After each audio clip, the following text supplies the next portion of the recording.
Mm.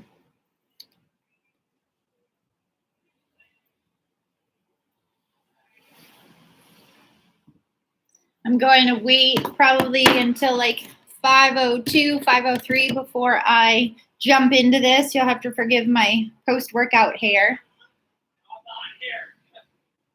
I'm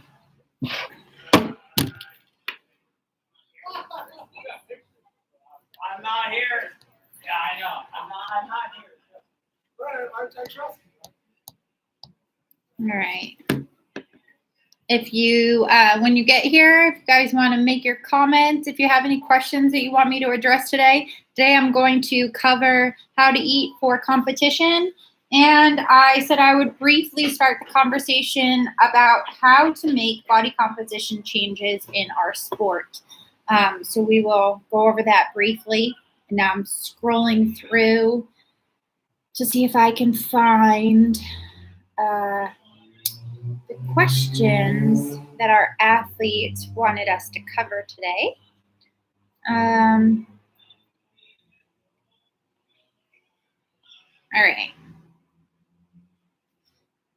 right. So I'm going to wait, like I said, probably till like 5:02, 5:03. Then we will get started. The cool thing about not having anybody here is I don't have the pressure of answering questions or people actively watching me. I can just pretend I'm talking to myself.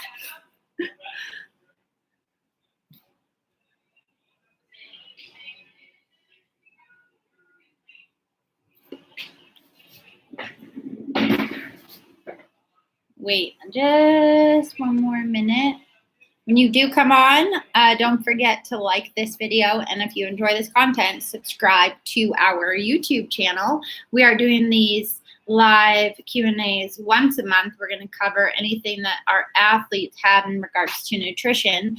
And if you've been on the fence about joining CFT, we offer nutrition, general nutrition guidance in our Facebook group, and then we also have private coaching. I'm one of the private coaches if you want more specific help.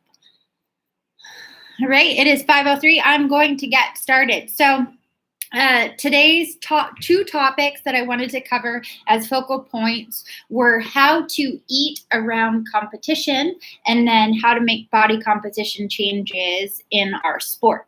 So the first one, how do I eat around training? So we're going to talk about what a one-day training event, how do I eat around competition? So we're going to talk about a one-day competition, and then you can apply this logic pretty much to a 2 or 3 day event. So the first rule of competition is you never try something new on competition day. And sometimes that can be very challenging because you are maybe, say, like at a big competition where you have booths and they're offering protein bars and shakes and different supplements, right? And the temptation is to try that stuff maybe before a workout. But the thing is, you don't know how your digestive system is going to handle that. So if you try something and you don't handle it well, shit, no pun intended, you might have screwed things up. So what's up, Dom? So that is rule number one. Never try something new on competition day. Rule number two is use things that you have used before around your training. So if you know that you do bananas really well, you digest them very well, they're easy to eat, then I want you to have a whole lot of bananas with you. And that probably should be my emoji for life because I love bananas.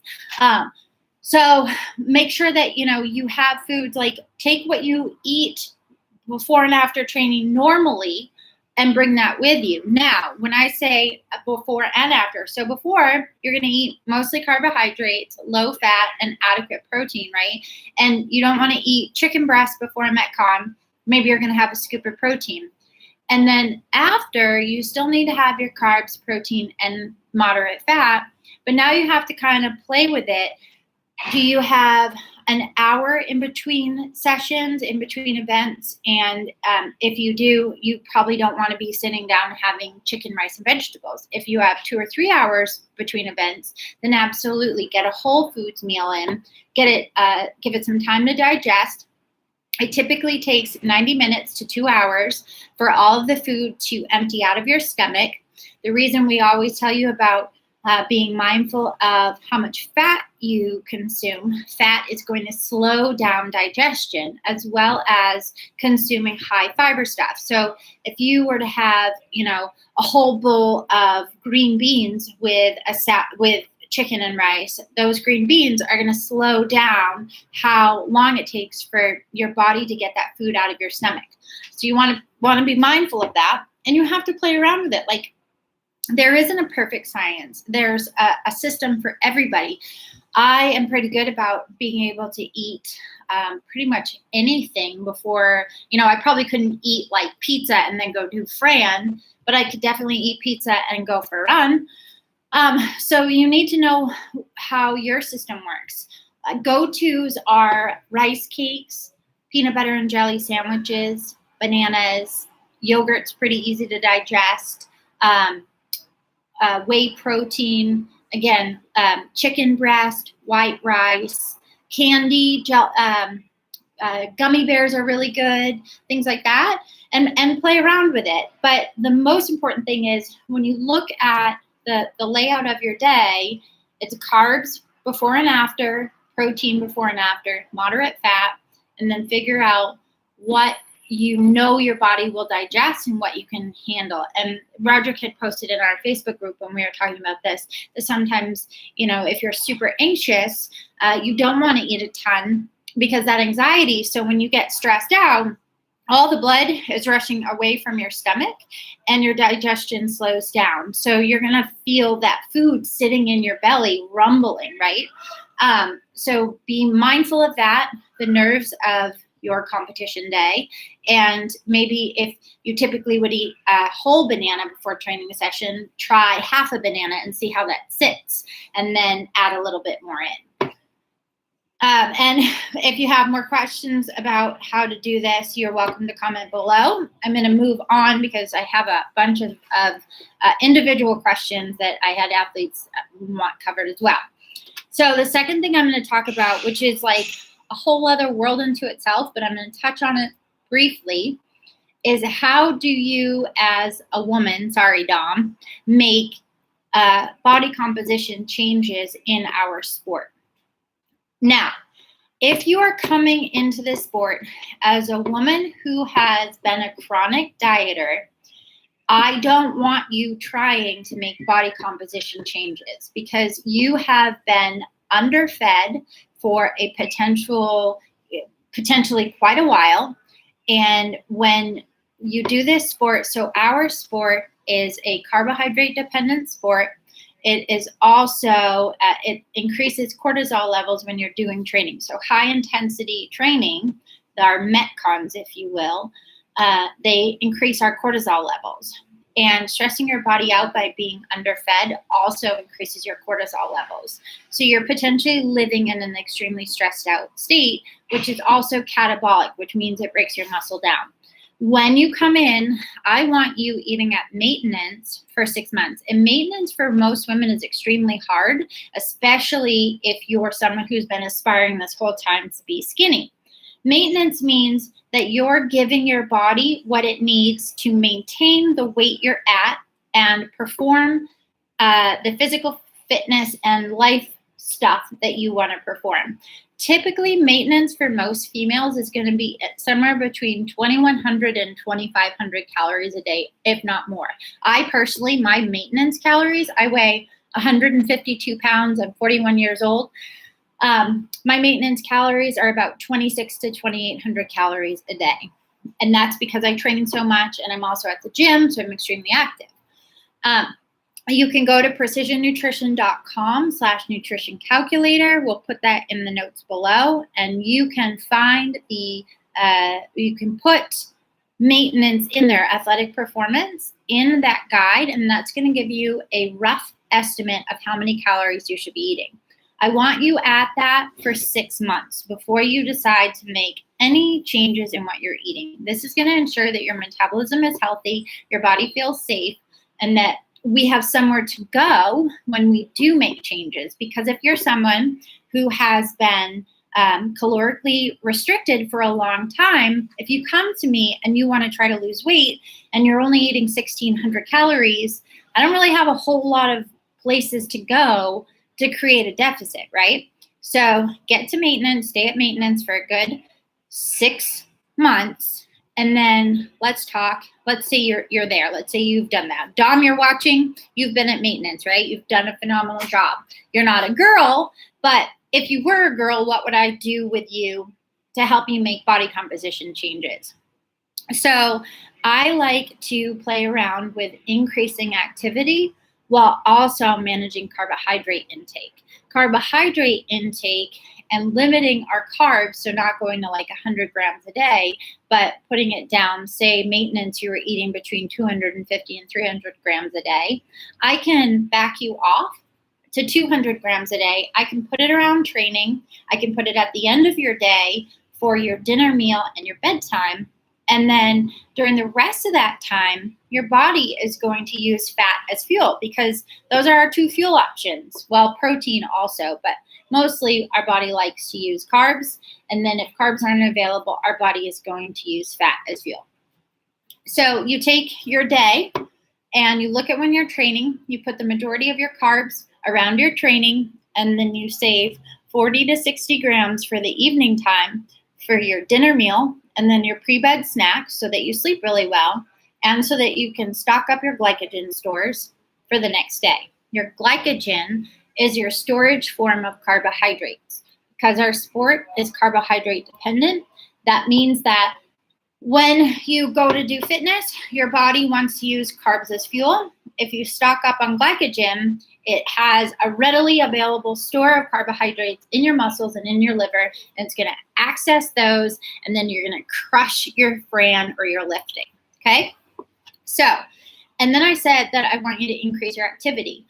I find that a lot of women get frustrated when they come into CrossFit because they expected themselves to be able to lose weight. We don't lose much weight in the sport of CrossFit itself in our 20 to 30 minutes of fitness, because let's be real, in a class hour, you're actually only exercising, maybe if it's a long Metcon, you'll do 30 to 40 minutes, but at most, you have a 10-minute warm-up, a 10-minute strength session, and then we're doing a 10 to 15-minute conditioning session, right?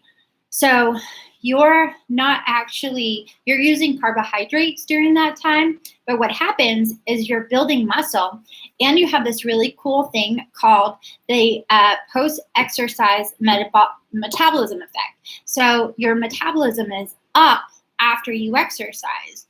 That's where you're going to actually burn more calories and use some fat as fuel. So I want you also to look throughout your day and where can you add in a little bit of additional movement? Walking, believe it or not, is a phenomenal way to create a small caloric deficit. It's very gentle on your body. It's very cathartic, and it allows you to just use fat as fuel.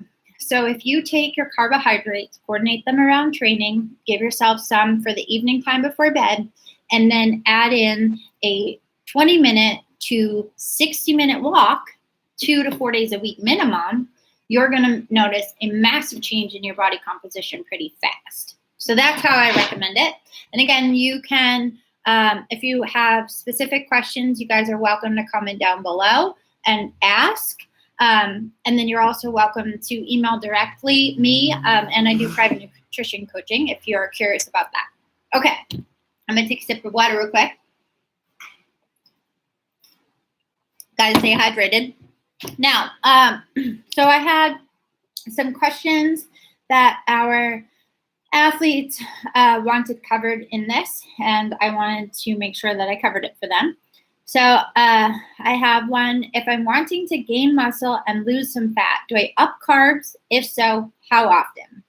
So if you're wanting to gain muscle and lose fat, you actually want to make sure that your protein is adequate to start. So you're going to go for 1 gram per pound of body weight of protein, okay? That's going to make sure that you're getting enough.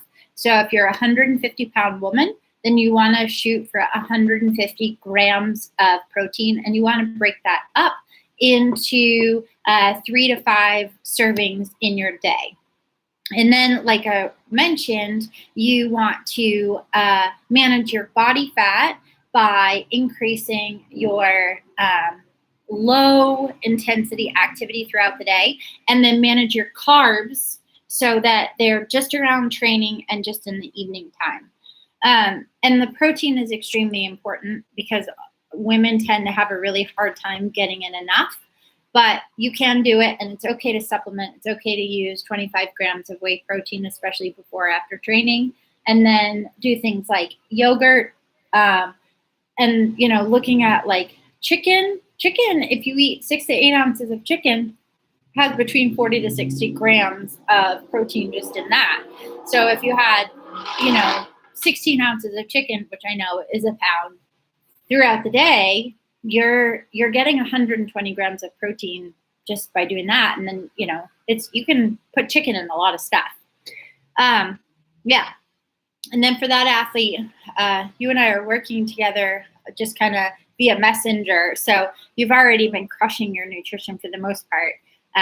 And just as a side note, if you're watching this and you're wondering what other changes you could be making to your body composite to contribute to your aspiring body composition, there are a few things. So sleep plays a major role. That was one of the things when this athlete posted this, I messaged her, and she and I were going back and forth. If you're not getting good sleep, if you're sleeping under 6 hours a day, that is considered being chronically sleep deprived. And what happens is your cortisol level, remember I said cortisol contributes to breaking down muscle, well, also contributes to fat storage. So if you're sleeping under 6 hours a day, you're sleep deprived. Well, what happens is cortisol, one of the side effects of that is it increases your blood sugar. And when your blood sugar is increased, you have additional sugar cravings. So it's why you've noticed if you're exceptionally if you're craving carbs after a bad night's sleep, it's literally because of the poor sleep. So what I want you to do, if you're aspiring to have a certain physique, I want you to commit to a minimum of 7 to 8 hours a night. And really, I encourage our athletes to get 8 to 9 minimum. 9 hours in bed will give you 8 hours of good sleep. And that's going to make a huge difference with managing your cortisol levels and allowing your body to recover, which then when you're in a less stressed state, it's just easier to lose body fat. And then the other thing that we were talking about is alcohol. If you are saying that you want to lean out, especially if you're in a state where you're 24, 25% body fat and you're trying to get down lower than that and you're drinking alcohol, you're going to make it you're making it a lot harder than it has to be. Your body stores alcohol as fat, and it also impacts your testosterone levels. So I highly, highly recommend cutting out the alcohol. I love to drink, but I'm not a huge fan of drinking overall because it's just not good for us. So like I said, that could be a whole conversation in itself, changing body composition. And then I had one, it's been repeated, but I'm still not clear on how and when to use creatine and or essential amino acids. Is it worthwhile to put collagen protein peptides in my beverages? I know they're not a complete protein. It is absolutely worthwhile for every woman to be supplementing with collagen.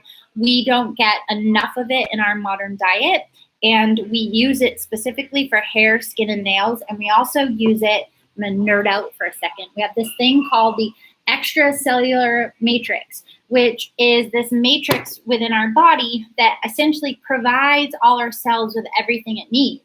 And your extracellular matrix is made up of collagen.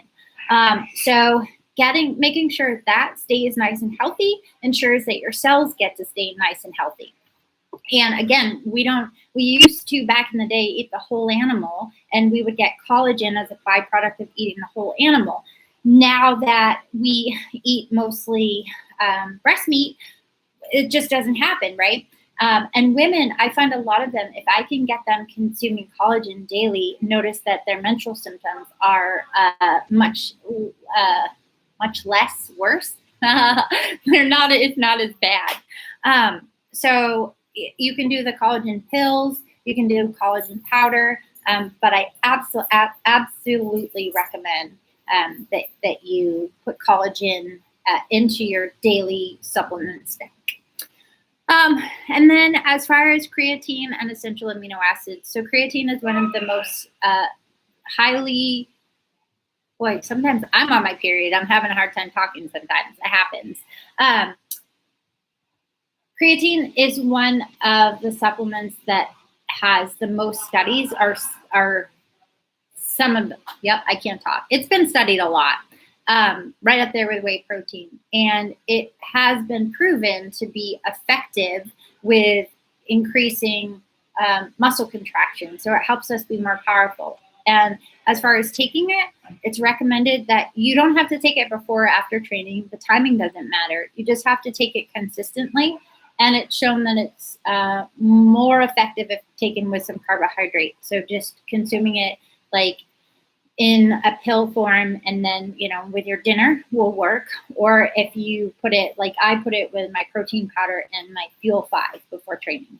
I take Creolite. And then your essential amino acids. So essential amino acids are basically they're the amino acids that your body doesn't make. And you get them in your foods, you get them in whey protein when you're taking them as a supplement. So people are familiar with branched chain amino acids, essential amino acids. So branched chain amino acids are 3 amino acids. Essential amino acids, I believe, are 7 or 8. So the problem with BCAAs, they thought that they found the one amino acid that worked for building muscle. And so then they thought, well, taking this must help us build muscle faster. But in fact, it doesn't work like that. In order to build muscle, you need a whole bunch of different amino acids. So taking all the essential amino acids will help with muscle growth. But I do recommend a more whole food source. So essential amino acids are great. Like if you're going to train for 3 hours, taking whey protein before training, that'll get some protein into your bloodstream. And then sipping on essential amino acids during training will ensure that your body has everything it needs to continue to heal the muscle as you're breaking it down. And then having a whole foods meal after. But if you're just doing a 1 hour session, I don't recommend. I think that you don't need it. Having whey protein before you train and then having a whole food meal after is great. The only reason I would ever say essential amino acids over whey protein is if you don't process it. They're going to be gentler on the stomach, but they are synthetic. They're made from stuff instead of whey protein is part of the milk. Okay. And then let's see. I struggle with feeding around training. I typically train around 7 a.m. and I eat Greek yogurt with honey, which works even when I'm not in the mood. The issue is, what do I eat after training? After training, you're going to eat a whole foods meal. So the goal is to get protein in as quickly as possible. If you know that you're not going to be able to eat for an hour after, then I would have you have it, and especially because you're eating Greek yogurt before training, I would have you sip on your whey protein on the way home. And then when you get home, make yourself a breakfast. And your breakfast should consist of eggs and veggies and carbohydrates. But definitely, yeah, you mentioned it in your thing. You want eggs for your meal. That's totally fine. And I'm going to say, like, have 2 or 3 whole eggs and a couple of egg whites with some sweet potatoes and breakfast salad. Everybody teases me for veggies, but breakfast salads work great. Or some mixed veggies with the eggs so that you're getting your vegetables in. You can have anything you want after breakfast or after training. Just make sure that it is protein, moderate fat. You get your veggies and a good source of carbs, 40 to 60 grams. It's always my go-to. Yeah. All right, ladies. Well, that was it for this month's Q&A. If you are watching this after the fact and you have additional questions, comment here. We check the comments every day, and I will respond. I will email you if it's going to be a long response. And you can always find us on Facebook. You can find us in the Women of CrossFit on Facebook. You can find us on Instagram. All of our links are down below. You can find us on our website, competitivefemaletraining.com. And yeah, if you have additional stuff that you want covered in the future, all you got to do is reach out on the billion different platforms we have, and I will make an effort to cover your questions. And I'm not perfect. If I say something that you've seen, different studies, our nutrition science is constantly evolving and constantly learning. I make a point to stay up to speed on what our most current science is.